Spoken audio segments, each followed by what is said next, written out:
Muy buenas tardes a todos los cibernautas y radioescuchas y todo lo demás. Aquí estamos Carlos Altagracia, el doctor Jaime Colón, el maestro Dani González, el doctor Gabriel Alemán, un servidor, abriendo las posibilidades a ver si el doctor José Rodríguez Vázquez se puede unir a esta conversación hoy.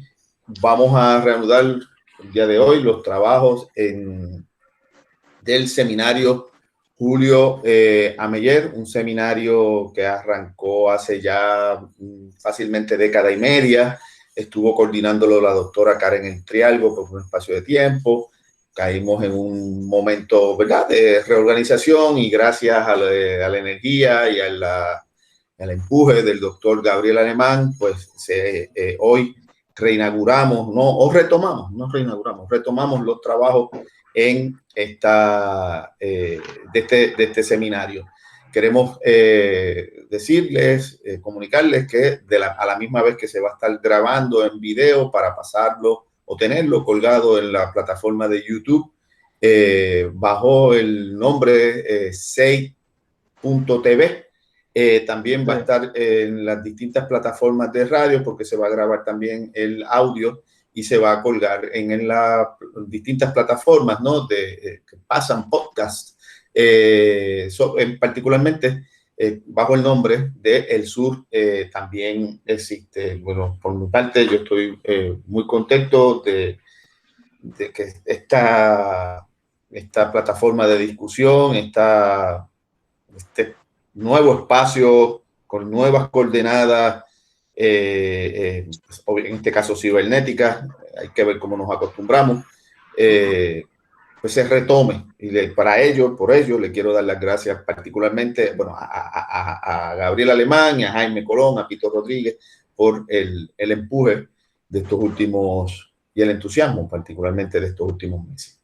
Gabriel y Jaime, pues gracias. Las palabras son de ustedes. Y Dani, bienvenido. Gracias por la invitación. Gracias por esas palabras. Bueno, Jaime, creo que podemos empezar con la introducción entonces, porque como el formato ya habíamos establecido, básicamente repartimos una lectura, proponemos una lectura, cada uno hace su, ¿verdad?, análisis de ella, y el moderador, en este caso Jaime Colón, va a hacer una introducción sobre la misma para abrir el debate y la reflexión sobre este trabajo. Yo estuve considerando cuál era la mejor forma de atacar el texto, y me parece que quizás lo más conveniente sería iniciar haciendo una exposición casi a manera de resumen de los planteamientos centrales, y después entonces, sin mucha demora, tratar de entrar entonces en la discusión sobre los distintos aspectos que nos parezca que deban destacarse, ¿no? Porque de lo contrario sería quizás una exposición demasiado prolongada, y me parece que ese no debe ser el espíritu de estos encuentros, ¿verdad? Como había sugerido Gabriel, yo creo que convendría iniciar tratando de explicar cuál es la tesis central del ensayo. Como dice el título, yo creo que en ese sentido el título es bastante elocuente. Lo que está planteando Byung-Chul Han es que en las sociedades neoliberales los rituales prácticamente han desaparecido, y insiste en que los rituales, que son acciones simbólicas, por consiguiente, no solamente implicaría la desaparición de los rituales, se daría de manera aislada, sino que implicaría también la desaparición o el debilitamiento de esas acciones simbólicas. como decía, son acciones simbólicas, son formas repetitivas de hacer las cosas que le dan sentido y estabilidad a la existencia. Me parece que ese aspecto es bien importante, porque en última instancia una de las tesis secundarias va a ser precisamente cómo las sociedades neoliberales se tornan bastante inestables, bastante impredecibles, bastante caóticas para muchas personas y sobre todo carentes de sentido y de orientación. Esos rituales, sostiene Han, generan una comunidad sin comunicación. Y bueno, yo creo que más adelante quizás se puede ir más a fondo sobre ese planteamiento, pero me parece que lo que está tratando de plantear es que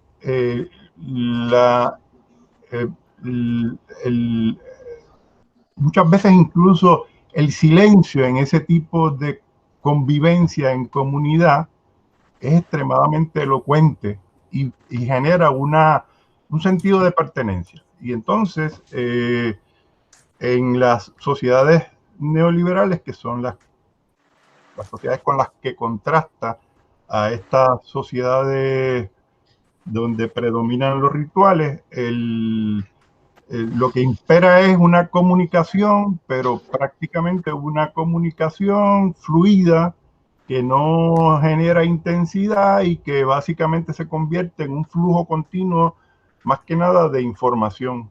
Después va a dedicar en un capítulo que se llama, si no me equivoco, mito versus dataísmo. Va a desarrollar más este punto, pero me parecía que era importante tratar de puntualizarlo. Esa desaparición tiene diversas raíces, entre las cuales cabría destacar lo que Han describe como presión para ser auténtico. Me parece que ese planteamiento es central en toda la argumentación. Yo había sugerido una lectura de Mario Vargas Llosa sobre el extranjero, la obra novelística de Albert Camus, que se titula El extranjero, porque me parece que Camus es probablemente una de las fuentes filosóficas más importantes en este proceso de afianzamiento de el deseo de conseguir autenticidad en las interacciones sociales. Este personaje central de la novela de Camus básicamente es una especie de ser asocial que rompe con todos los convencionalismos y que como consecuencia de un asesinato que comete de manera involuntaria, pues termina siendo ejecutado. Y yo creo que fue interpretado ese personaje como quizá el símbolo, el emblema de la autenticidad, y se convirtió casi en un héroe para mucha gente, para muchos seguidores del existencialismo en esos años 50 y posteriormente. Entonces, hay una reacción muy interesante de Vargas Llosa como lector, porque dice, en realidad Camus se convierte en un monstruo que está en abierto desafío de las normas, de las convenciones de la sociedad, y ameritaba desaparecer. Un poco la tesis de Vargas Llosa. Así que ahí yo creo que ya estaba planteado un poco el debate entre, que me parece que es un debate que ahora retoma Han cuando dice esa búsqueda desesperada de autenticidad, que yo creo que ciertamente ha influido muchísimo en los últimos tiempos, pues atenta contra la permanencia de los rituales, atenta contra esa dimensión simbólica de la existencia y atenta contra la comunidad, contra la vida en comunidad.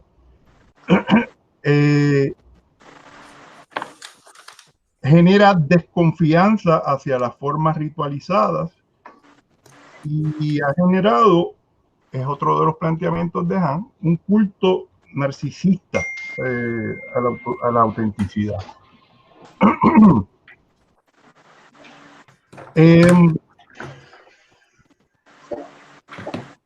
Esa decadencia de lo simbólico ha tenido numerosos efectos en diversos ámbitos. Y yo creo que a esto es a lo que se dedica en gran medida a lo largo de todo el texto el autor.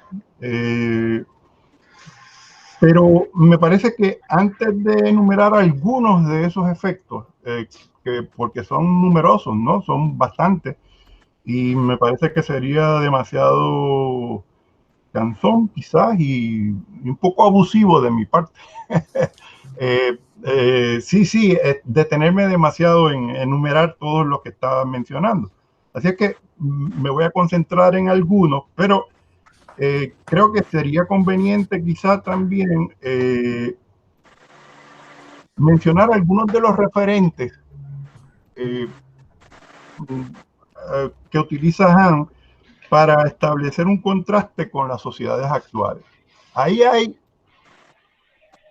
Yo tengo que confesar que yo tengo dificultades a veces con las reflexiones filosóficas, precisamente por son medio vaporosas. Yo estoy acostumbrado más a contrastes en los cuales se trata de precisar mejor de qué circunstancias históricas estamos hablando. Aquí yo creo que se juega sobre todo con contrastes a base de imágenes que pueden ser muy iluminadoras. Yo creo que el texto de esa forma genérica de llamar a muchos de los textos de Benjamin, que se conocen como iluminaciones, pues ilustra un poco ese tipo de reflexión filosófica. Yo confieso que prefiero más los contrastes que se hacen a base de situaciones historiográficas más o menos documentables, verificables, que permitan llegar a conclusiones que se puedan sustentar a base de alguna documentación o de algún proceso o incluso pues desde el punto de vista sociológico de las ciencias sociales pues se manejan estos asuntos de otra forma, pero es fundamentalmente filósofo.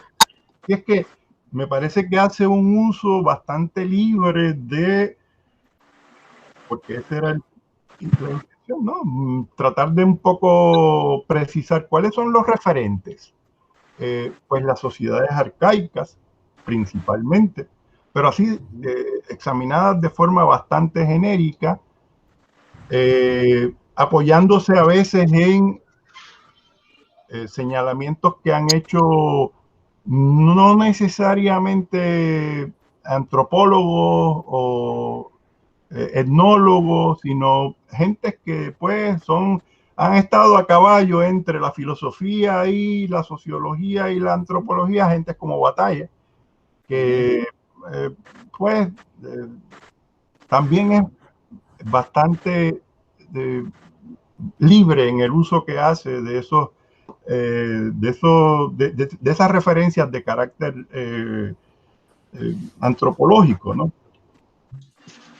Otro referente es la aldea descrita por un escritor húngaro llamado Peter Nadas en un ensayo que se titula Cuidadosa ubicación. Y ahí básicamente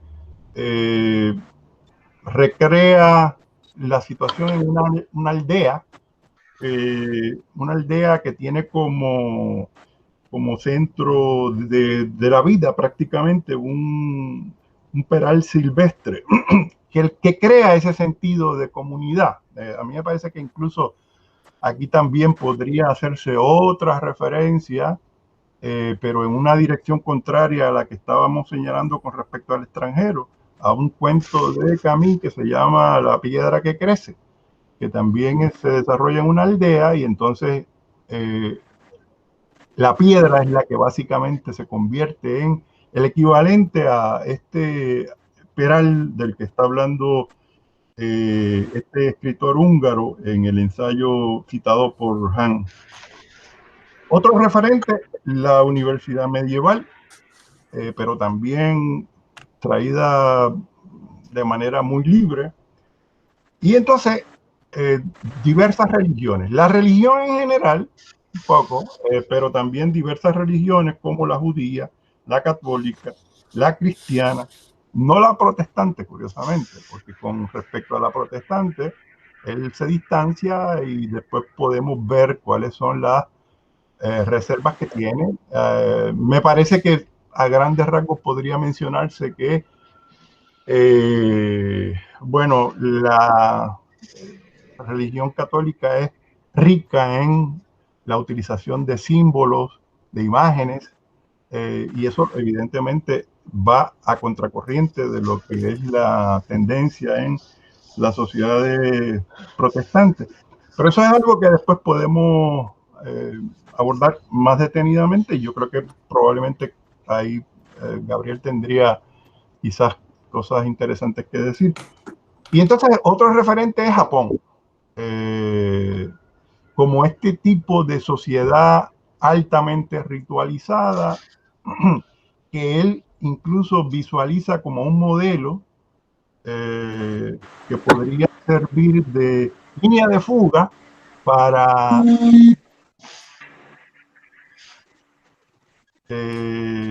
la sociedad capitalista neoliberal de nuestra época. Otro referente es la Europa de los caballeros, principalmente en la época medieval, en lo que yo creo que él está retomando de algunos historiadores o ensayistas que caracterizaban a Europa, esa época, como la edad de oro de la caballería. Con respecto a lo cual yo tengo algunas cosas que mencionar más adelante, pero lo menciono solamente por el momento.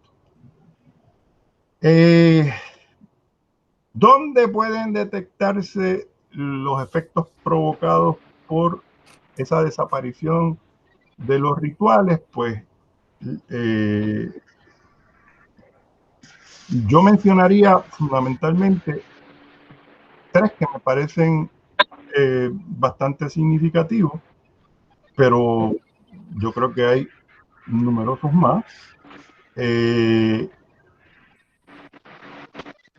Me parece que un desarrollo interesante en el ensayo de Hahn son las consideraciones que hace a base de la desaparición de los rituales en el arte, porque el arte pierde su magia, esa magia original lo acompañaba en sus manifestaciones iniciales, y señala él que en tiempos más recientes el arte adopta una forma discursiva que hasta cierto punto dice es bastante opuesta a lo que debería ser en última instancia el arte. Yo creo que ahí está retomando, me parece que a veces sin darle demasiado crédito, la tesis de Benjamin sobre la pérdida del aura, que viene acompañada con, sobre todo, la reproducción mecánica en el arte.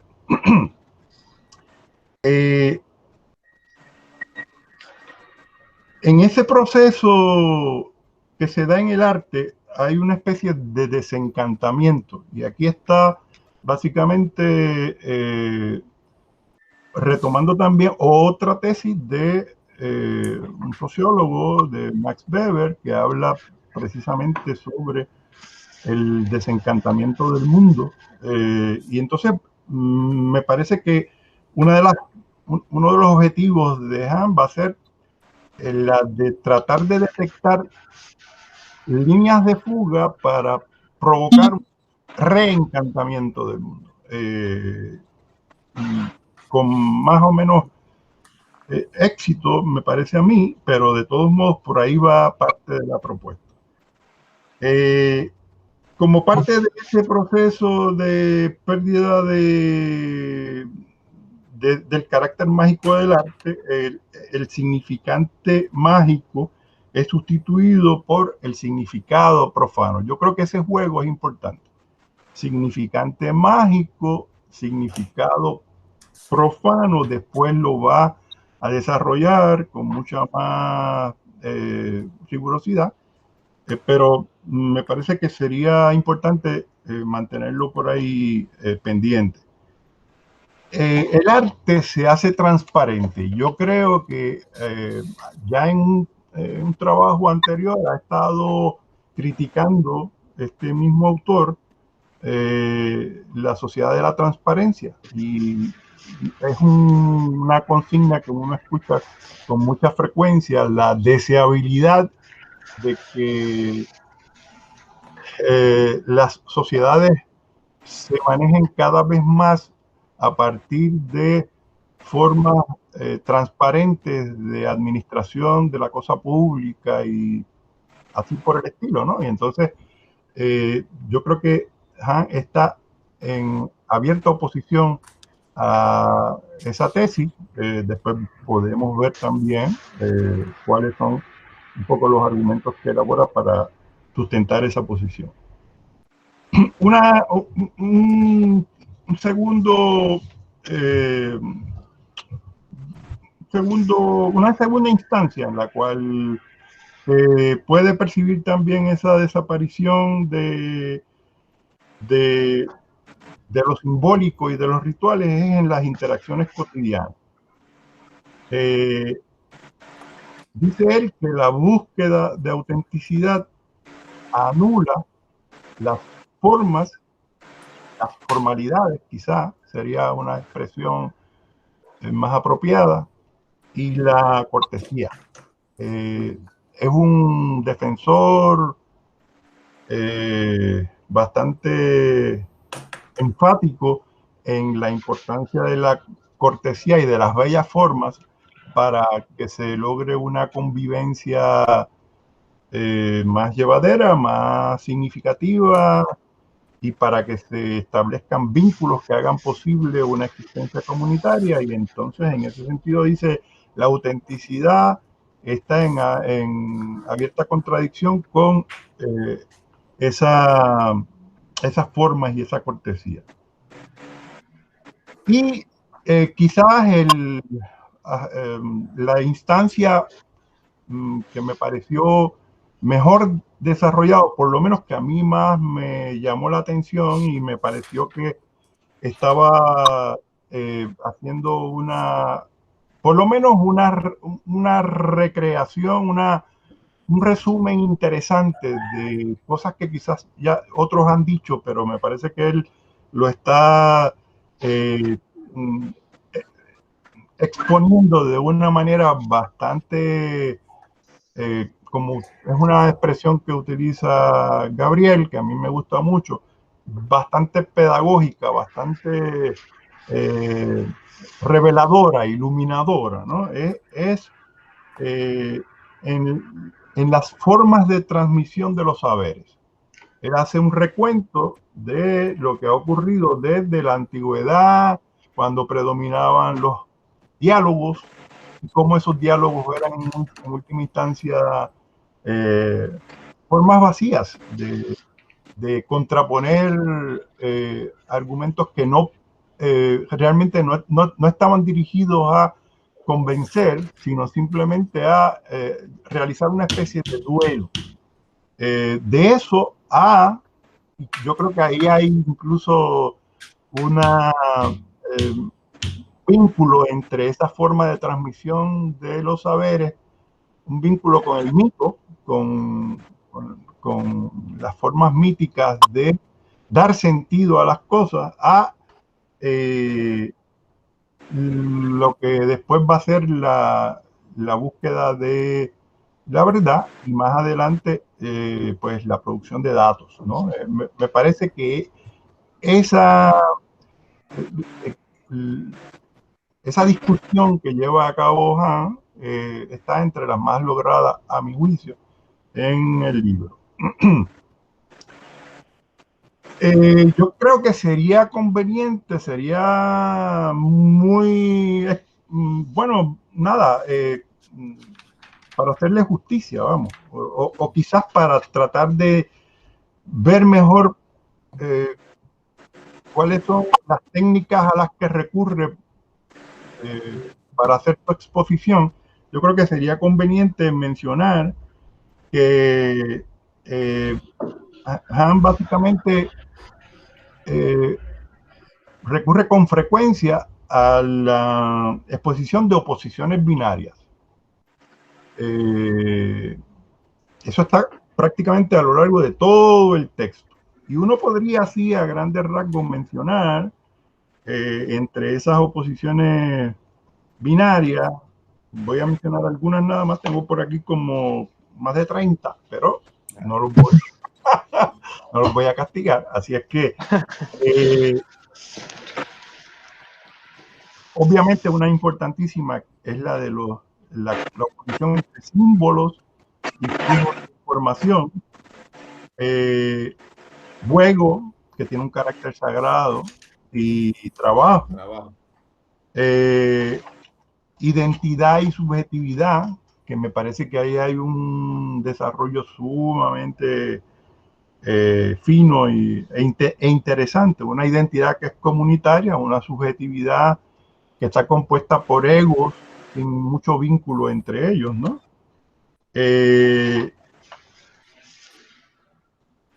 Hacia el final del trabajo hay unas consideraciones sumamente interesantes en las cuales retoma algunos planteamientos de batalla, sobre todo con respecto a la cuestión esta de lo que es la producción y la centralidad que ha adquirido la producción de tipo capitalista en las sociedades pues, más recientes, frente a lo que Bataille llamaba el gasto o la dilapidación, que curiosamente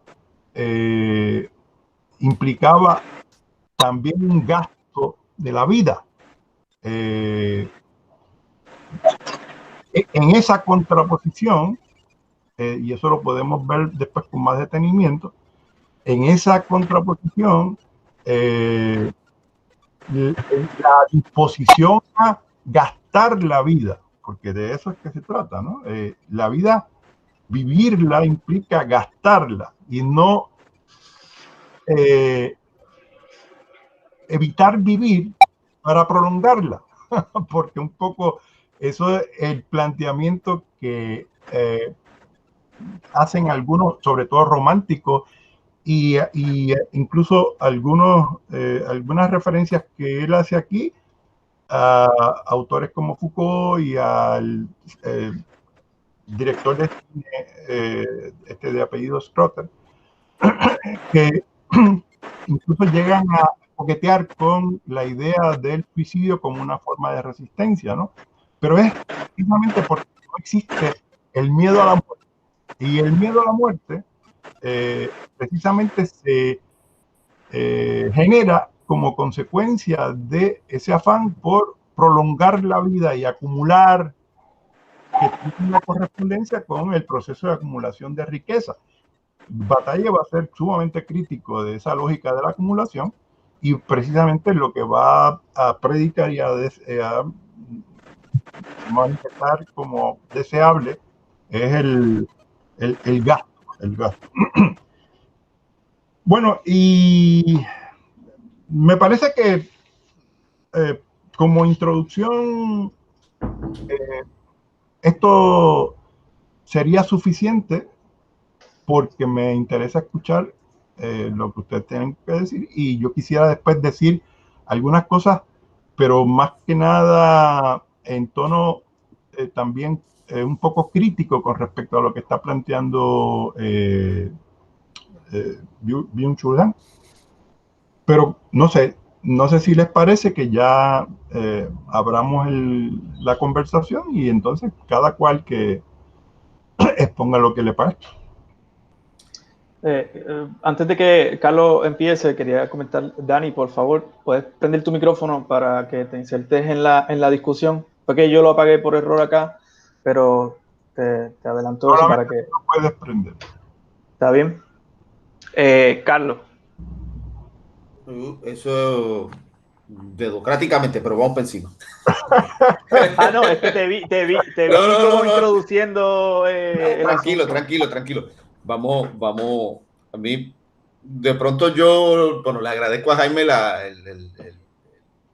en un par de minutos apretar aquí, ¿verdad? Unas cosas, los rasgos que él entiende son sobresalientes y además esquematizarlos.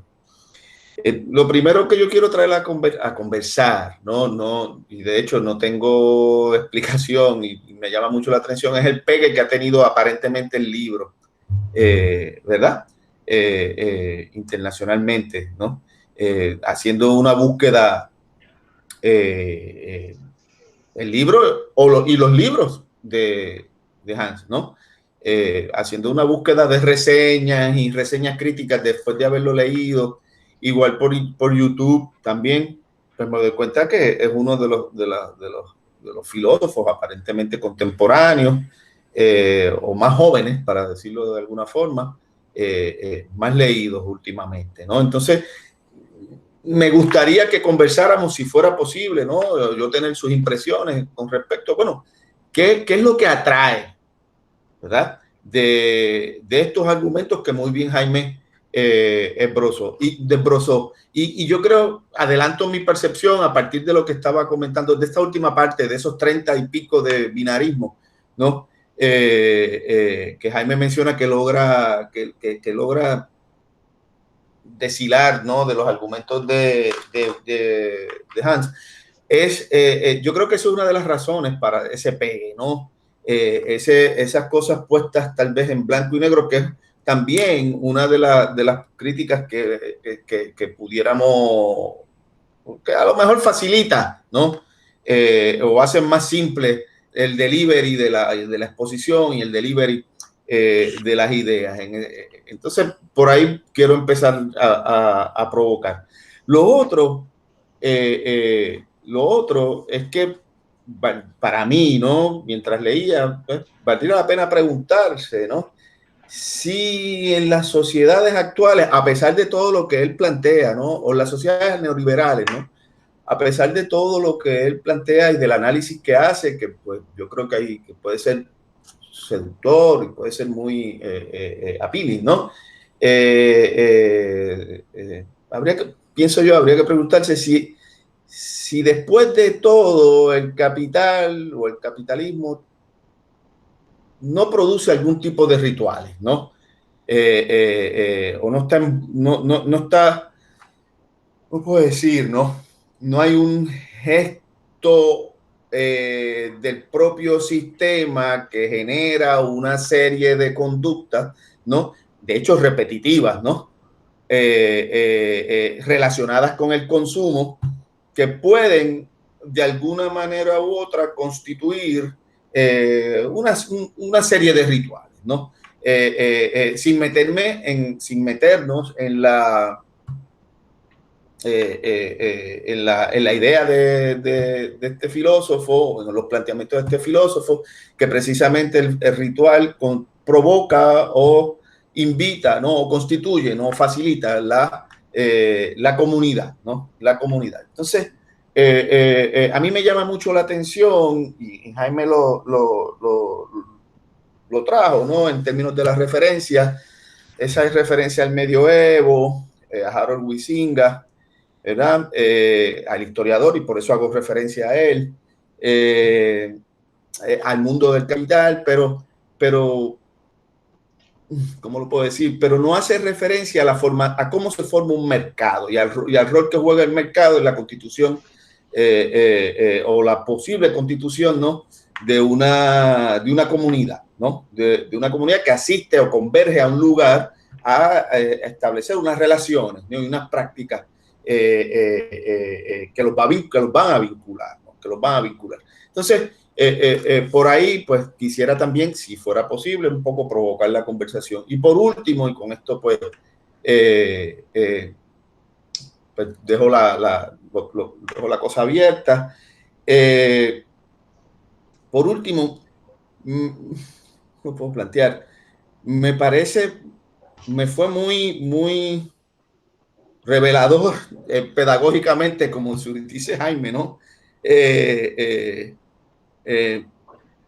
Lo que plantea con la idea hay una tensión ahí, ¿verdad? Entre la comunidad, lo local, las fronteras, esa necesidad de los cierres, y hace hay un malabarismo ahí, ¿no? Sobre todo para llegar al planteamiento de que a pesar de que es una cuestión, de que hay una cuestión telúrica, hay una topofilia, para decirlo así como el geógrafo G. Futuan, vinculada a lo local, vinculada al espacio y a los límites de esos espacios, ¿no? Esos espacios o esas identidades que se forman ahí no necesariamente son excluyentes, ¿no? Son excluyentes. Entonces, yo creo que por ahí ahí yo creo que hubo un malabar, ¿no? Un doble salto mortal invertido, como digo yo. Espérate, estamos de acuerdo. ¿Sabes? Yo eso que le está diciendo no lo veo. ¿Ah? Sí, eso es bastante debatible. Sí, entonces ese es el otro punto. Pero sin embargo, el argumento de la fluidez, el argumento en ese espacio de lo global, ¿verdad? El argumento de el tiempo que no concluye, el tiempo que va por ahí, ¿verdad? Sin freno, a un ritmo, pero sin freno, y me refiero particularmente a la idea del trabajo, ese trabajo que se convierte en un trabajo inconsecuente en tanto y en cuanto parecería que no tiene fin, ¿no? Que es constante y que la tarea nunca concluye porque siempre está, porque es así, ¿no? Literalmente. Y a mí ese argumento interesante, me pareció interesante con respecto al trabajo, porque son quejas que yo he escuchado, ¿ah? De gente que trabaja y que desempeña unos roles en el mundo del capital privado, ¿verdad? Y bueno, obviamente del capital financiero, y ese es una de sus quejas, ¿no? Esto no termina, ¿ah? Y embroman conmigo, me han dicho, no, porque tú sabes que empezaste en agosto y vas a terminar en enero, ¿sabes? Y ahí hay una clausura, ¿no?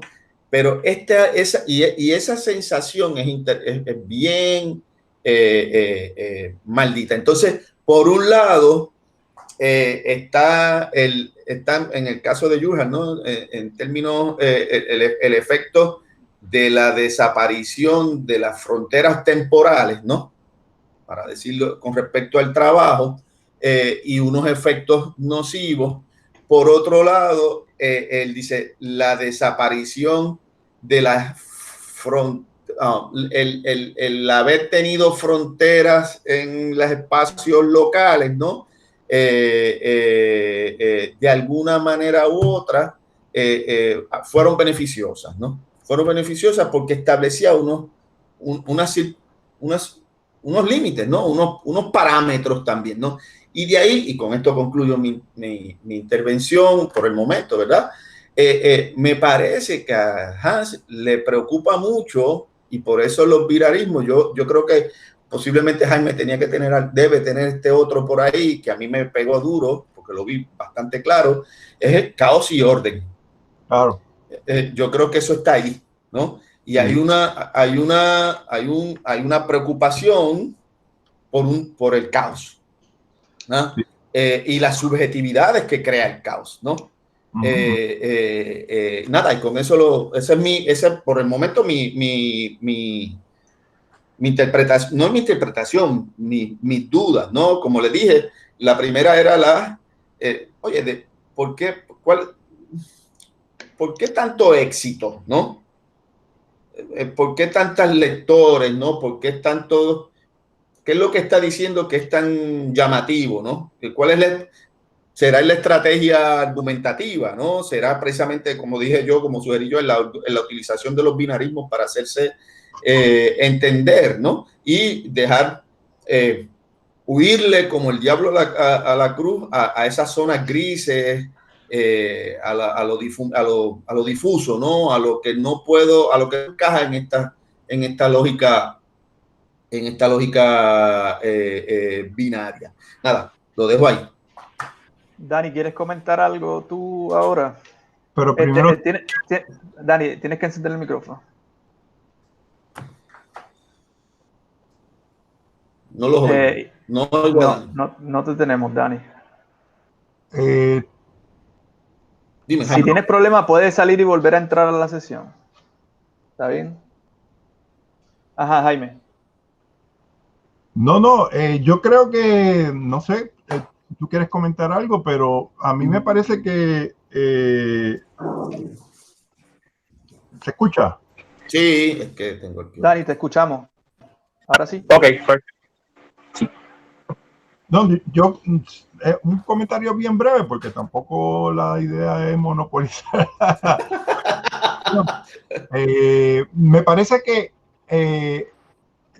hay algo relacionado con el estilo de Han como filósofo y sobre todo como escritor, como persona que ha captado muy bien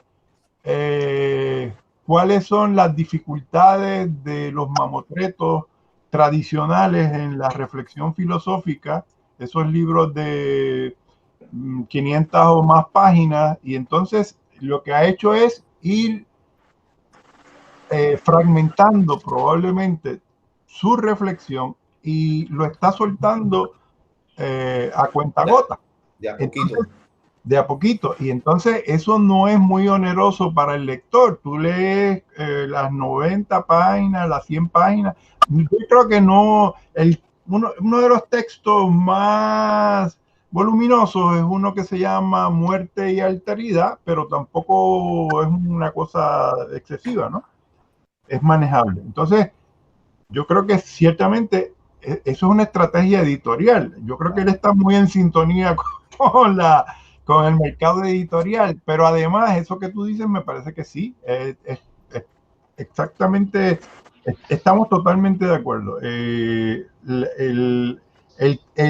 tratar de presentar de la manera más digerible, es un filósofo, a diferencia de muchos filósofos, y yo creo que él hizo una tesis en Heidegger y se ha leído a Hegel de arriba a abajo, y si algo uno capta es el empeño, es casi la obsesión por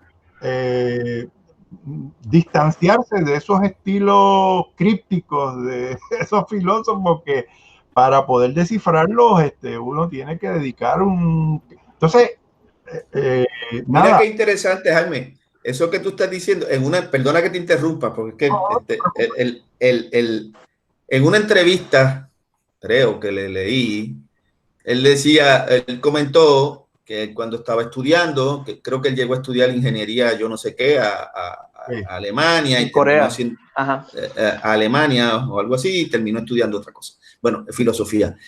Que Hegel, creo, él fue haciendo alusión, es posible leer una página diaria, desde su perspectiva. Desde que cuando él estaba estudiando, él podía leer una página diaria.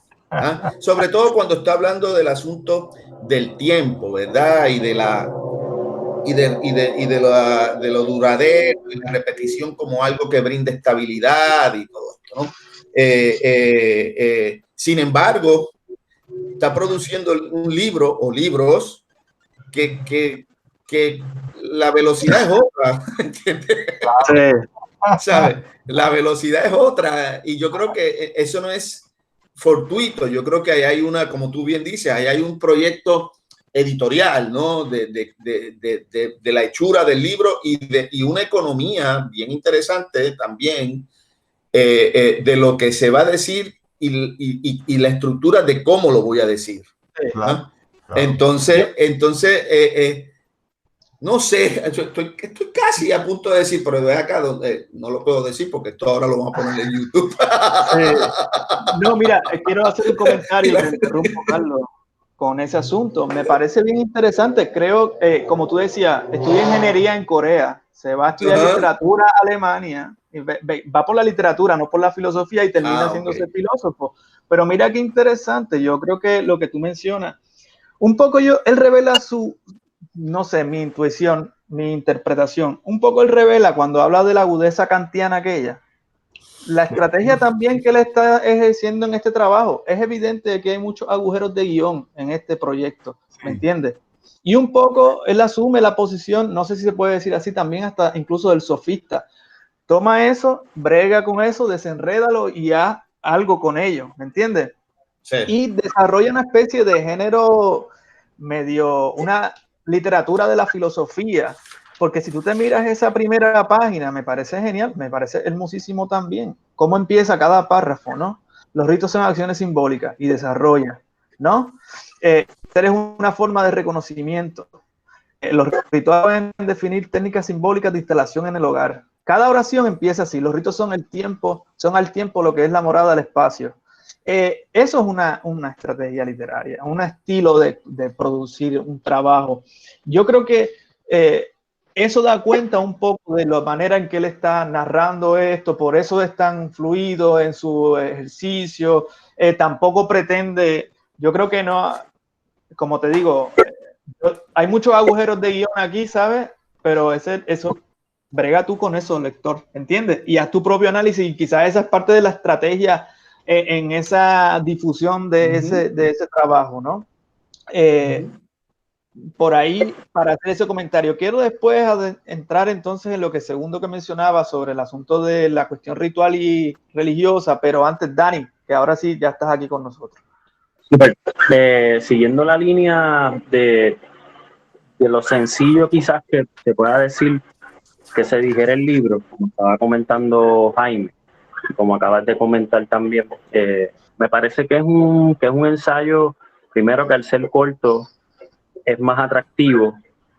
La pregunta de Altagracia de cómo esto se vende también, yo creo que incluso le está haciendo una crítica a las prácticas neoliberales, pero de igual forma las entiende. Entonces estamos trabajando un libro que termina siendo atractivo en el neoliberalismo. Es un libro que se vende muy bien porque no es como leerte a Kant, no es como leerte a Hegel. Yo diría que incluso en el programa de bachillerato pudiéramos trabajar con una lectura como esta para personas quizás que ni siquiera pertenecen al mundo de las ciencias sociales. Te está dando una literatura completamente fácil de entender y atractiva porque es un reflejo, ¿sabe? No hay forma de leer esto y no reflejarnos lo que vivimos diariamente, lo que está viviendo el mundo, ¿sabes? Nos identificamos. Hay veces que uno lee un poco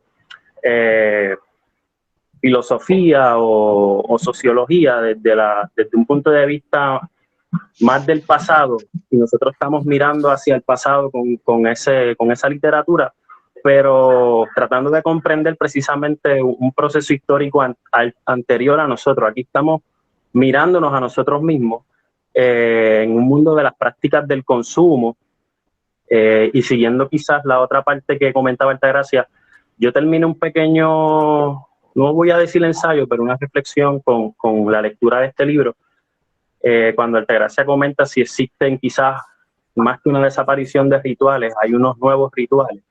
Y yo también lo tomé por esa línea, porque más que hablar de desaparición de rituales, quizás podemos hablar de unos nuevos rituales que están impulsados por ese quehacer constante, que están dotados de contingencia, de incertidumbre, y quizás el binomio o el dualismo ritual-estabilidad no se da de esa manera, pero tampoco lo podemos desarticular, porque yo lo veo más como en nuevos códigos. Quizás pudiéramos hablar de rituales de la inestabilidad, que es lo que nosotros hacemos en el diario cuando estamos en las páginas y en las redes consumiendo. Nada tiene un fin, nada termina, todo es un caos. Pero no quiere decir que no estamos haciendo de eso un ritual para las próximas generaciones. Quizás no son rituales en el sentido práctico como él lo plantea desde las tradiciones anteriores, pero sí, no sé hasta qué punto estamos viendo una desaparición de los rituales y no un post-ritual o un nacimiento de nuevos rituales que no tengan que ver tanto con, quizás cuando habla también con las cuestiones de la sexualidad, se ha perdido mucha del romance y de lo que es el conquistar quizás a la persona, todo lo que implica esa cuestión de ritual, y es una cuestión más física y que no trasciende. Yo creo que más que romance sería la seducción, porque la seducción no identifica seducción con amor. Yo creo que en esa línea, no sé si te interrumpo, Jaime, pero en la línea que decía Dani, el ritual, yo creo que cuando dice, bueno, quizás Dani piensa plantear, estamos quizás ante unos nuevos rituales, otras formas de rituales. Yo creo que eso que él está mirando ahí plantea, yo creo que un problema que tiene esta lectura de Chulhan, y es que sus conceptos son o muy ambiguo o muy rígido, no sé cómo interpretarlo, pero el ritual pueden ser muchas cosas. ¿Me sigue? Sí, y hay muchas formas de ritual y no todos los rituales tienen que ser igual y hay rituales que son irracionales inclusive, hay otros que pueden ser racionales, hay otros que pueden plantear transiciones, hay otros que no tienen, o sea, en la psiquiatría, por ejemplo, el tema del ritual es muy importante en muchos distintos trastornos psicológicos como forma de manejar la realidad. Quizás haya algo de eso en lo que está planteando, pero y lo mismo hace con el tema de la religión, lo mismo hace con el tema de la comunidad.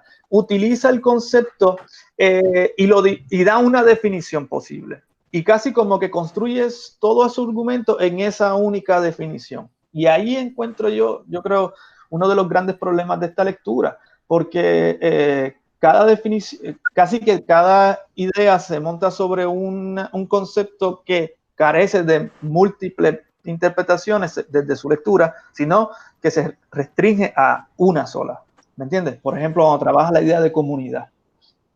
Para mí la idea de comunidad, primero que parte de una idea, mira qué interesante, yo creo que es muy crítico del marxismo en esta lectura, porque todo ese análisis que hace sobre la religión es principalmente contra el marxismo que está orientado, porque van a ser un poco, Weber también trabaja el tema de la relación capitalismo y religión, Durkheim hace su trabajo también sobre el asunto de la religión y el protestantismo, etcétera, pero el marxismo va a ser muy duro contra el tema de la religión con un propósito muy específico. Y cuando empieza a desmontar toda su lectura sobre el capitalismo, sobre la religión, me parece que ahí está haciendo particular, llamando la atención sobre lo que el marxismo ha planteado sobre el tema religioso. ¿Me sigue? La idea de... Entonces, bueno, es muy crítico con el marxismo, pero viene y ¿qué hace?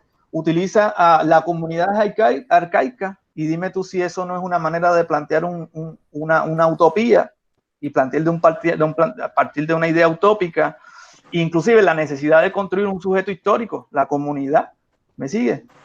Para que lleve a cabo, para que desde ahí se pueda construir algo. Yo creo que eso me parece a mí muy interesante. Y esa comunidad, mira, solamente permite una acepción en la lectura que hace, ¿no? Que es la idea de esas comunidades arcaicas ritualizadas. Sin embargo, cuando uno empieza a buscar, por ejemplo, conceptos etimológicamente, como él mismo hace en algún momento, la palabra comunidad, por ejemplo, yo que vengo de la teología, todavía tengo ese sustrato, siempre tienes que buscar la etimología de las palabras. ¿Ah? Por ejemplo, esos son destrezas que vale la pena conservar. Claro, sí. O manchas que no salen.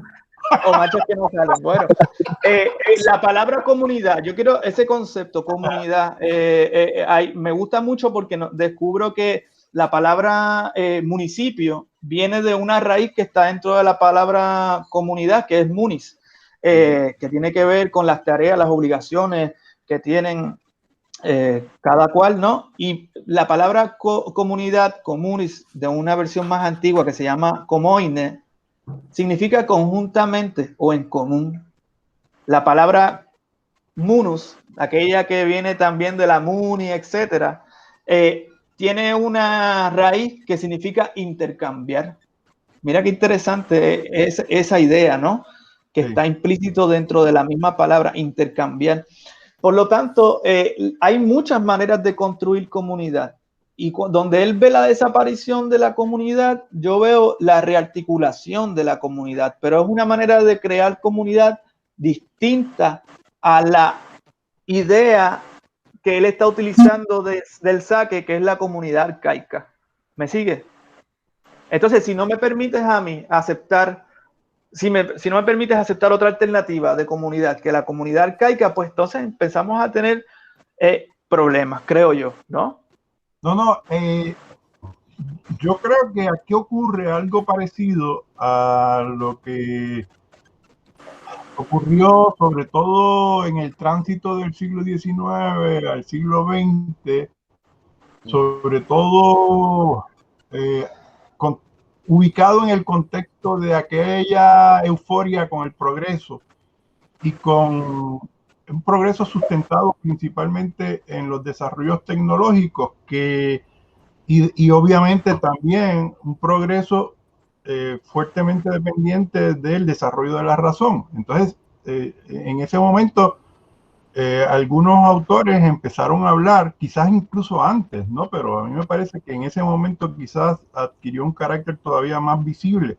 Empezaron a hablar de la inminente desaparición de la religión como forma de producir sentido, la religión en prácticamente todas sus dimensiones. Y entonces lo que ha ocurrido es que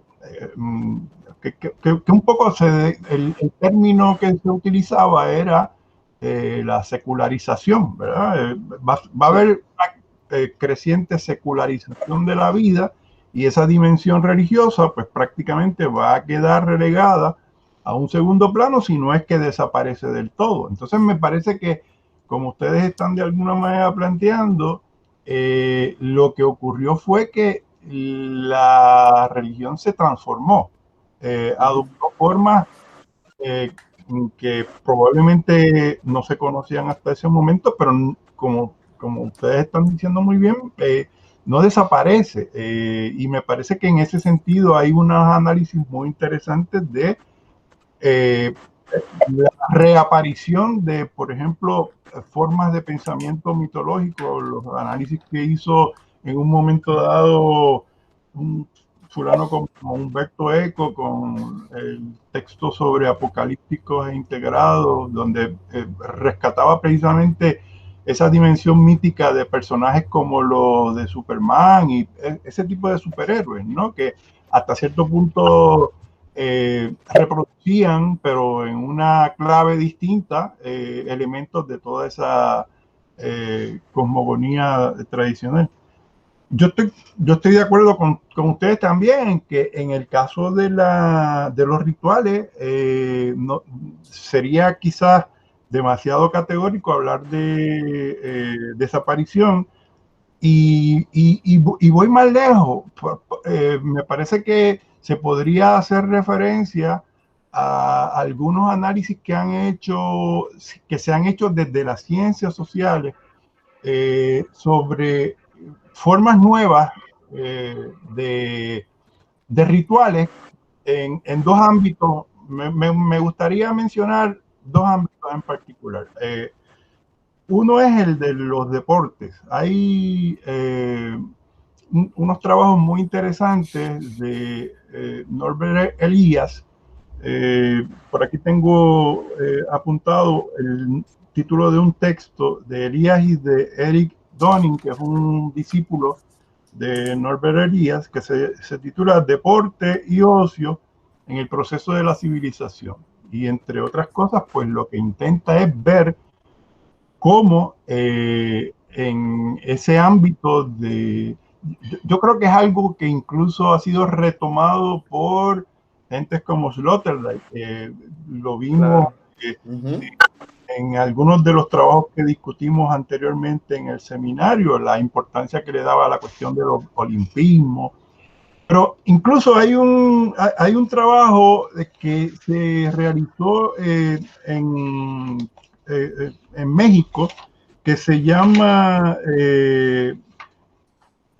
lo tenía por aquí apuntado, déjenme ver si lo consigo, el nombre exacto, Lo Sagrado del Rebaño, sumamente interesante, específicamente sobre el fútbol.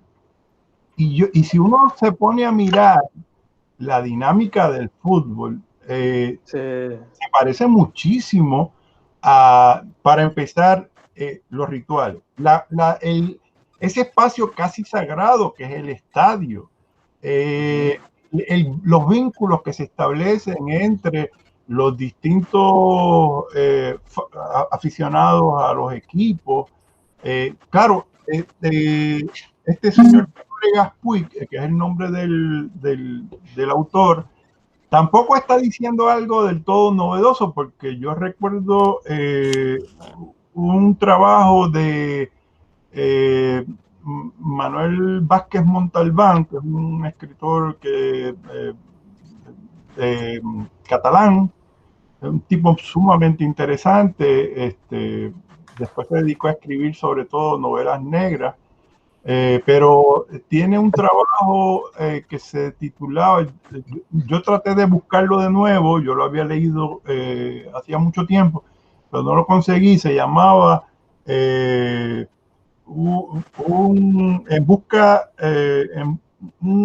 Lo Sagrado en busca de un Dios, o algo por el estilo. Entonces estaba haciendo exactamente un análisis del fútbol. Yo creo que ahí quizás tenemos una práctica, un espacio social donde se puede ver claramente eso que ustedes están planteando sobre cómo no ha desaparecido del todo, sino que se ha transformado. Claro, yo creo que aquí lo que podría argumentar Han es que esto no tiene, digamos, unas formas de vinculación tan duraderas, o incluso que apunten a lo superior, porque yo creo que un poco por ahí es que va su planteamiento con respecto a los vínculos comunitarios que se establecen en los rituales. Entonces, esa dimensión de lo superior, pero me parece que de todos modos ahí hay una subestimación de lo que son esas prácticas típicas de las sociedades de masas, que yo creo que él llamaría sociedades de masas. Así es que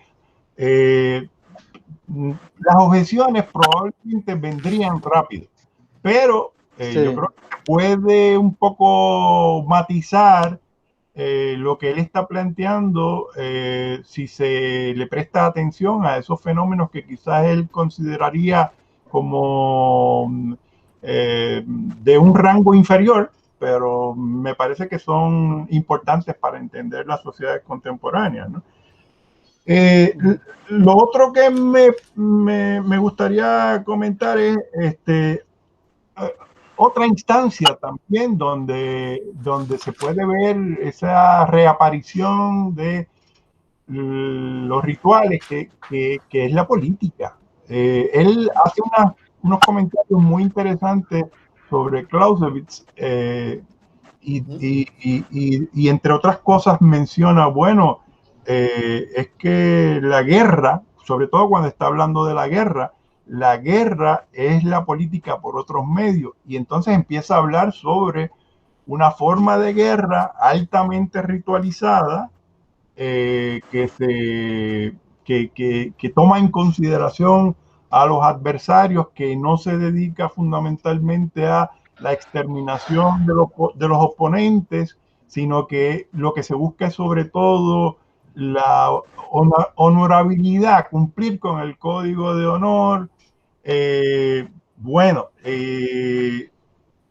Yo creo que eso se puede encontrar también sin esa dimensión del honor. Claro. Pero los rituales, cuando uno examina, por ejemplo, el funcionamiento de los parlamentos, me parece que es algo sumamente revelador, porque está lleno de rituales. Las sesiones en los parlamentos, en las legislaturas, e incluso hay unos manuales de procedimiento parlamentario, claro, que están precisamente dedicados a establecer perdón, yo no sé cómo apagar esto. Así es que estoy de acuerdo con ustedes en que en última instancia no han desaparecido los rituales, sino que simplemente se han transformado, y después comento otra cosa. Déjenme ver si puedo apagar esto. Yo aprovecho. Por aquí voy. Quería comentar algo por acá, ¿verdad? Sobre seguir con un poco la idea del juego. Yo cuando él estaba discutiendo el asunto del juego, la idea de la competencia, ¿verdad? Lo lúdico y cómo el trabajo va a someter al juego. A mí la idea del juego, pues la he tenido presente, porque Jaime, yo asigno. Hay alguien que quiere comunicarse desesperadamente. Bueno, soy importante. El Popol Vuh. Entonces, en el Popol Vuh, pues el juego juega un rol fundamental. Y me parece que pudiera darle también el juego, pero también el engaño.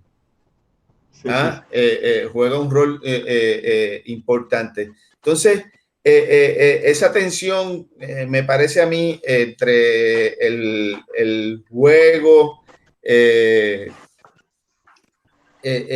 bueno, vamos a decirlo de otra manera, ¿no? El trabajo que somete al juego y limita ese impulso lúdico, ¿verdad? de la imaginación, precisamente para que se someta al trabajo o para que se trabaje, ¿no? Sin embargo, no sé, ahí todavía puedo tener ciertas dudas, ¿no? Porque me parece que dependiendo del tipo de trabajo, ¿verdad? Pero si es un trabajo creativo, si es un trabajo incluso el más aburrido, bregando con estadísticas y estados financieros, tú tienes que tener imaginación, porque si no, no hay manera, ¿sabes? De poder ejecutar o de poder entender lo que estás haciendo, o como dice él, de poder ver. Entonces, y aquí es que quiero llegar a la idea en el caso del trabajo, ¿no? Del trabajo contemporáneo. El más aburrido parecería ser que implica que tiene aparejado a sí mismo, ¿no? Casi una ritualidad y una repetición del asunto, ¿no? Una repetición del acto que te corresponde hacer en tu línea de trabajo, ¿no? A ver si me puedo explicar, ¿no? Qué sé yo, los estados financieros tienen que salir, ¿no? Y ahí hay toda una ritualidad, y hay toda una fecha, y hay unos límites establecidos, ¿no? y hay que hacer las cosas de determinada manera para que salgan, pero eso no implica que no tengas unos espacios para poder ejecutar la cosa de forma creativa. Y pongo este ejemplo porque me parece que es uno de los más áridos, ¿no?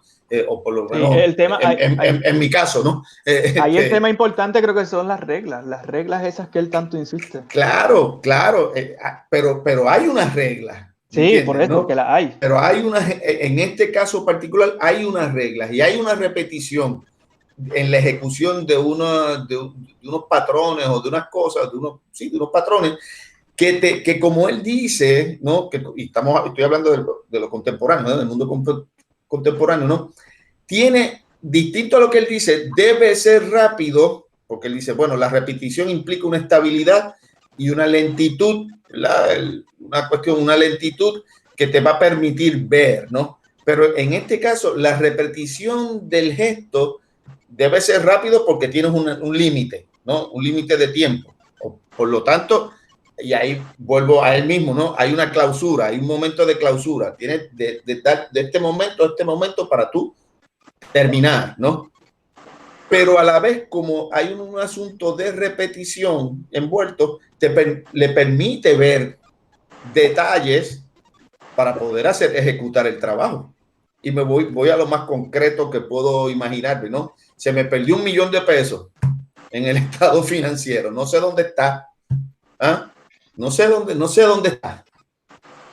Y yo tengo que ser creativo para poder ver o tratar de localizar dónde está o quién se lo robó. No sé si me van siguiendo, ¿no? De pronto pongo el ejemplo de Dani, ¿no?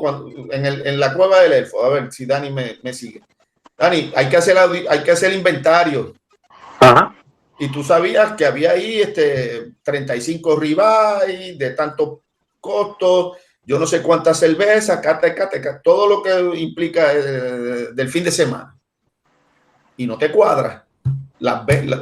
Porque vendiste X cantidad de dinero, pues se supone que se vendieran 35 ribeyes a tanto con esta cerveza, con esto y con esto. Entonces, y eso funciona así. Y y se perdieron $2.000 en inventario. ¿Cómo tú tienes que ingeniártela? Y es repitiendo. Sí. Exacto. Repitiendo unos patrones, una rutina, vuelvo que es una de las cosas que, bueno, y esa repetición te va a brindar una estabilidad a tu percepción de qué es lo que tengo, lo que debo tener aquí y cuánto me tengo que tener en caja a final del fin de semana, por plantearlo de alguna manera. En ese sentido, ¿no?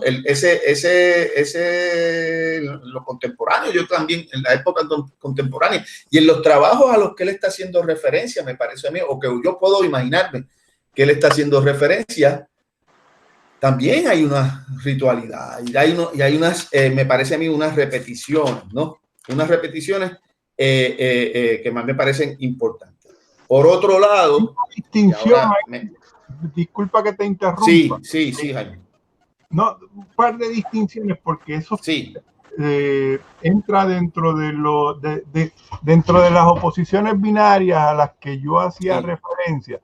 Por un lado, yo no sé si esto está hablando realmente de reglas tal y como él las entiende, porque yo creo que uno puede efectivamente distanciarse de los significados que él le asigna a cada una de estas categorías, pero entonces sería otra discusión, o en todo caso él diría, bueno, pero no es eso de lo que yo estoy hablando, porque él establece una distinción entre regla y ley, y entonces yo creo que esto de lo que tú estás hablando quizás estaría regulado por leyes más que por reglas, porque las reglas son convenios vacíos en última instancia. Incluso yo creo que aquí quizás habría algo de eso, sí. Y entonces, por otro lado, no es lo mismo repetición que rutina, desde su perspectiva. Claro, desde Vemos a lo mismo. Yo no necesariamente estoy suscribiendo lo que él dice, pero estoy un poco tratando de hacer la función de abogado del diablo. ¿Qué te podría objetar, Han, respecto a lo que tú estás planteando? Y entonces yo creo que sería interesante ver lo que tú le dirías a él también.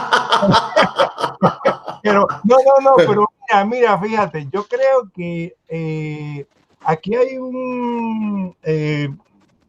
todo esto en última instancia está de alguna manera vinculado con esta cuestión de que está flotando todo el tiempo, ¿no? Que es la cuestión de cómo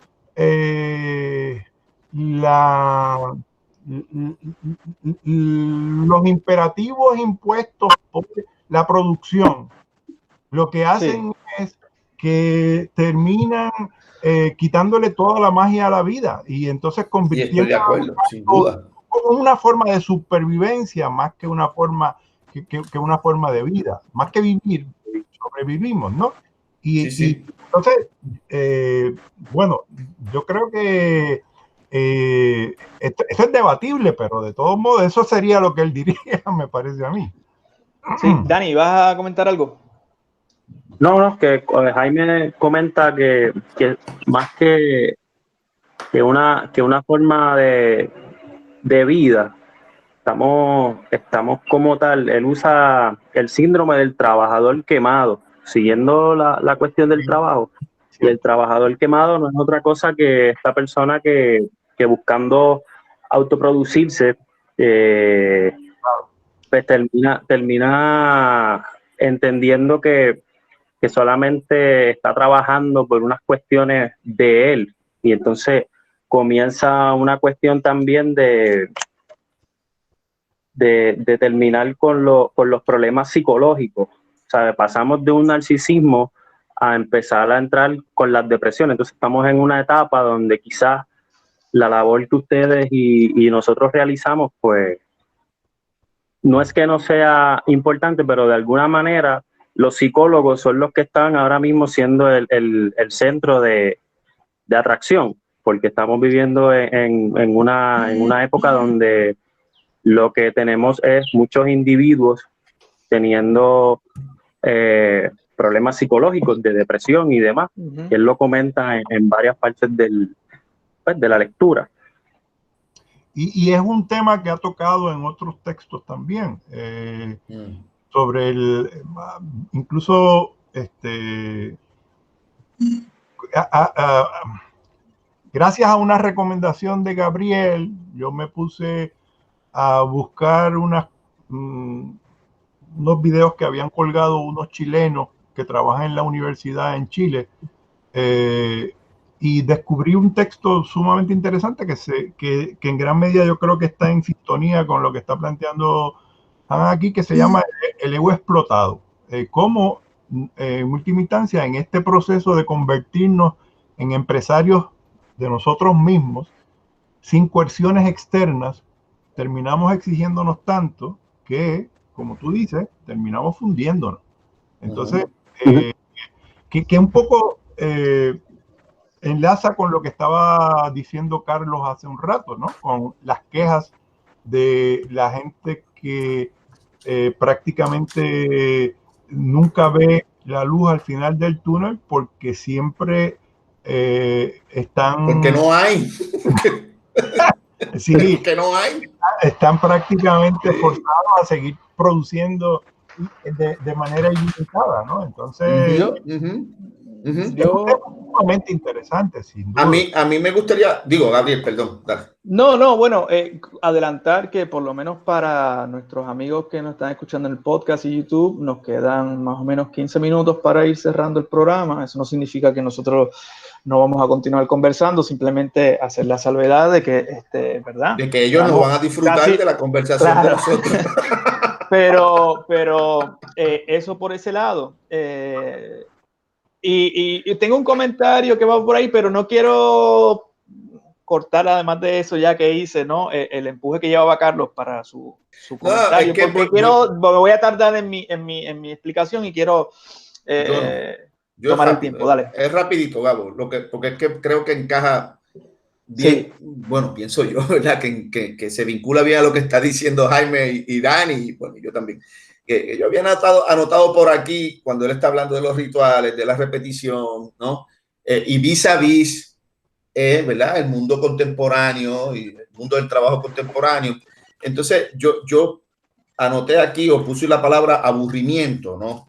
Entonces, no sé, no me queda claro. Obviamente yo creo que reivindica la idea de la repetición porque da una estabilidad y apunta a lo lento y a la posibilidad de ver mientras se repite, ¿no? La cosa, ¿no? Ver lo que no has podido ver en repeticiones previas, ¿no? Pero ¿cuándo entra por ahí la idea del aburrimiento? Porque no sé, cuando se pone un momento de decir, bueno, ya, ¿no? Ya lo repetí ad nauseam, ¿no? Ya no siento la necesidad de volverlo a hacer, ¿ah? Porque yo creo que también hay algo subjetivo en por qué tú haces la cosa. A mí me gusta repetir las cosas, ¿no? Me gusta ver muchas películas, ver muchas veces, de hecho, mi límite de... Ya, he visto las mismas películas un montón de veces. Igual las canciones que escucho están íntimamente relacionadas con un periodo, y eso se lo leí a algún musicólogo en algún momento. Uno conforma ese archivo inicial de música al cual todo el mundo, al cual recurrimos, ¿no? Todo el tiempo, ¿no? A pesar de que hagas exploraciones, es básicamente el mismo, ¿no? Y se forma en una edad de tal edad a tal edad, ¿no? Y obviamente está vinculado a unas condiciones X y Y sociales y a que tú te pongas, pero ese es el que se queda aparentemente inicialmente grabado por ahí, y de ahí pues hay unas ramificaciones, pero se regresa, ¿no? Aparentemente. Entonces, termina uno, la pregunta, si se puede decir así, ¿no? ¿Cuándo es que esto termina aburriendo, ¿no? Me refiero a los rituales que reivindica, ¿ah? Que reivindica. Empezando por aparentemente esa fuerte referencia al mundo católico, ¿verdad? Como sugirió Jaime, no hay, para mí, ¿verdad? No hay nada más aburrido que la liturgia católica. Eso es aburridísimo, y los protestantes se dieron cuenta, ¿no? Sí, sí. ¿Sabes? Es que yo creo que y es terriblemente aburrido, pienso yo, ¿no? Por mencionar uno, pero igual aburrido también, ¿no? Es la repetición en el trabajo, ¿no? Y tú percatarte que estás haciendo algo que como te dije ahorita, pues no hay luz al final del túnel, pero lo tienes que hacer, porque si no lo haces, no comes, o por otro lado, no consumes de la manera que quieres o deseas o crees que debes consumir. Entonces, no sé, es que esa palabra en distintos momentos, la palabra aburrimiento me saltó del texto, no la menciona, no trabaja, pero me salta del texto en distintas instancias, y quería compartirlo con ustedes como pregunta, como una cosa que no queda clara, ¿sabes? Un poco para y por eso que decía, ¿no? El protestantismo cuán aburrido en relación con el catolicismo o tal, pero bueno, también las religiones no teístas como el taoísmo o el budismo, vamos, que el templo encerrado en el Tíbet tampoco es que se lleve tan fácilmente. Y bueno, pensando sí, en que esa repetición, etcétera, de la que habla. Pero me parece interesante una cosa, volviendo a un asunto que estaba por allí, Japón. Me parece bien interesante esa idealización, ese retorno a cierto orientalismo, quizás en él bastante legítimo por ser coreano, pero independientemente de ello. Y pienso en Japón porque quiero hasta leer exactamente ese fragmento donde él habla sobre el Japón, que me parece interesantísimo. Él dice por allí, Japón apunta a aquella sociedad ritual venidera que se las arregla sin verdad, sin trascendencia, una sociedad totalmente definida por la estética y en la que la bella apariencia ha sustituido a la religión. Y yo me pregunto, pero Japón no es uno de los países centrales del capitalismo mundial contemporáneo. ¿Me sigue? Porque la crítica, no podemos, es posible separar la crítica al neoliberalismo de la crítica al capitalismo. Es posible pensar entonces que Japón no es un país profundamente neoliberal también. Y una cosa que me parece interesantísima, hay que recordar a Japón. Japón es un país profundamente nacionalista. Fue la cuna de un imperio.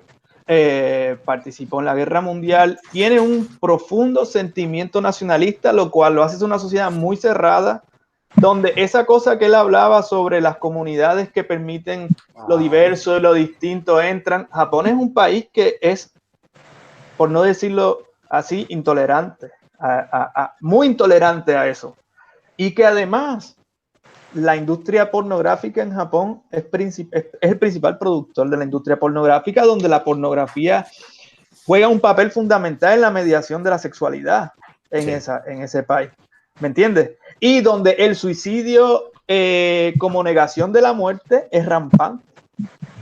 Uno de los niveles de suicidio más altos en términos de los trabajadores, etc.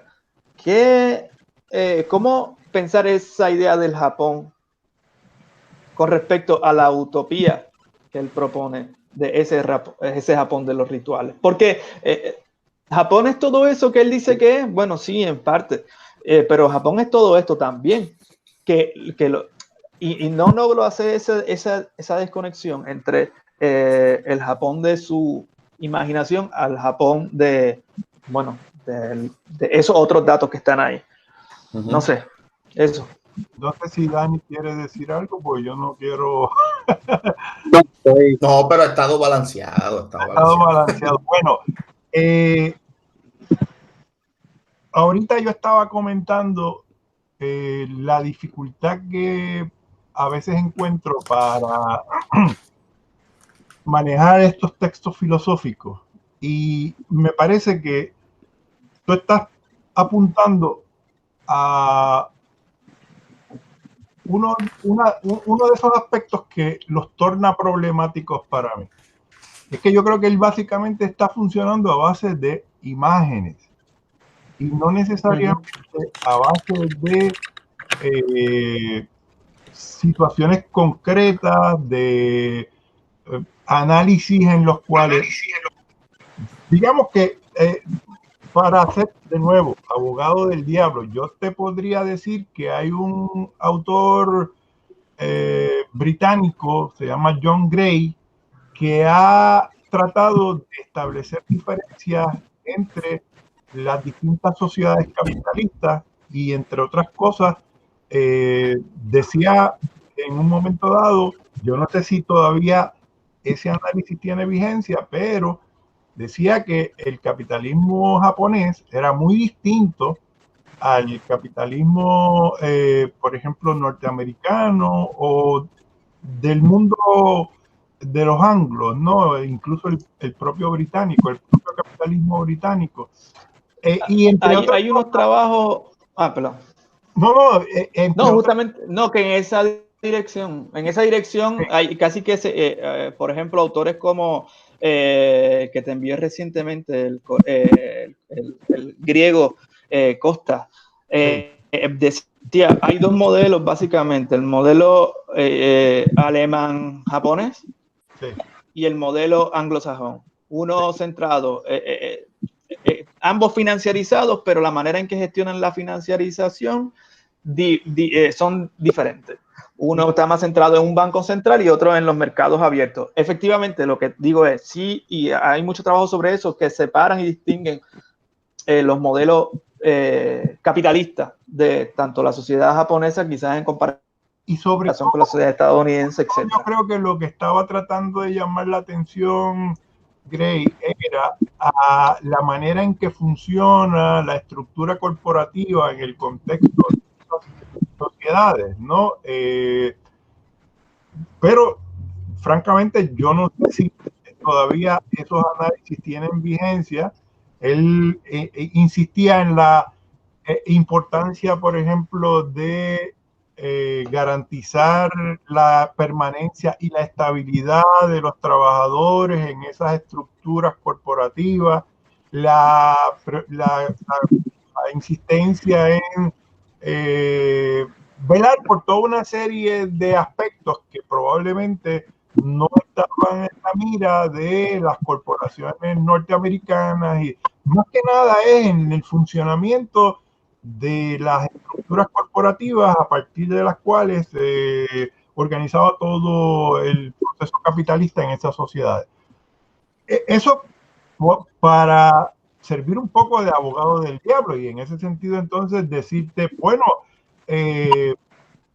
podría ser yo creo que hay mucho ritualismo, pero no necesariamente es un ritualismo positivo. Voy a incluso hacer referencia a algo que me decía Sonia de unos compañeros de trabajo que estuvieron en Singapur, porque lo estaban reclutando para asesorar sobre los procesos que finalmente ellos iban a terminar haciendo allá, que ahora se hacen acá. Y entonces decía, prácticamente nosotros no podíamos hablar con los ingenieros. Era una distancia, es parte de ese ritualismo. Aquí prácticamente todo el mundo pues interactúa con todo el mundo sin ningún problema. Yo no creo que el ritualismo ese al que estaba haciendo referencia esta gente sea algo recomendable, que sea algo, pero existe. O sea, son formas de desenvolverse en el contexto cotidiano e incluso en el contexto laboral, que se diferencian significativamente de los usos y costumbres en nuestra cultura, ¿no? Entonces yo creo que probablemente a eso es a lo que está haciendo referencia, pero de todos modos me parece que ese depender de las imágenes puede ser un problema. Yo tengo problemas, por ejemplo, con el uso que hace de la figura del guerrero. Hay un trabajo muy interesante que está por ahí en internet, se consigue en español incluso. Se llama a Hierro y Fuego, las atrocidades de las guerras en la Edad Media, de Sean McLean. Y básicamente lo que está interesado en hacer este McLean es en cuestionar y evidenciar cómo las tesis estas de Huizinga sobre la edad de oro de la caballería en la Edad Media en gran medida están sustentadas en, bueno, sí, los códigos que más o menos en teoría imperaban entre los caballeros, pero en la práctica, en las confrontaciones bélicas reales, las cosas funcionaban de una manera completamente distinta. Entonces, el filósofo, ¿qué es lo que está haciendo? Está nutriéndose de unas imágenes para contrastarlas con otras, y a base de eso, pues hacer su defensa de un determinado modelo de comportamiento, de organización social, de lo que sea. Pero pues me parece que hay unas debilidades enormes en esa utilización de tipos ideales, si tú quieres, para utilizar la terminología de hoy. Sí. Yo creo que ya, Carlos, tienes el mute, pero igual, comento que no te escucho, Carlos. No te escuchas, Carlos. Pero bueno, ya un poco para ir cerrando. ¿Ya estás de nuevo, Carlos? ¿Me oyen? No, ahora sí. Ok, ok. ahora se me olvidó. No, lo que iba a decir, y siguiendo la línea de Jaime, ¿no? Pues hay unos costos que asume, ¿verdad? Un costo que asume Hans cuando hace eso que tú estás comentando, ¿verdad? Cuando hace esa referencia, ¿no? Hay unos costos para constituir una comunidad, esa comunidad a la que él parece idealizar a partir de los rituales, ¿no? Hay también unos bajos fondos o algo de lo que no va a hablar, ¿no? Y unos precios, ¿verdad? Muy altos. Los precios de los que hablaba Renan en el proceso de construcción de la nación. Hay que distinguir unas cosas. Sí, tú sabes. Por ahí va, nada, era eso, Gabo. No, yo creo que ya podemos cerrar por lo menos esta parte.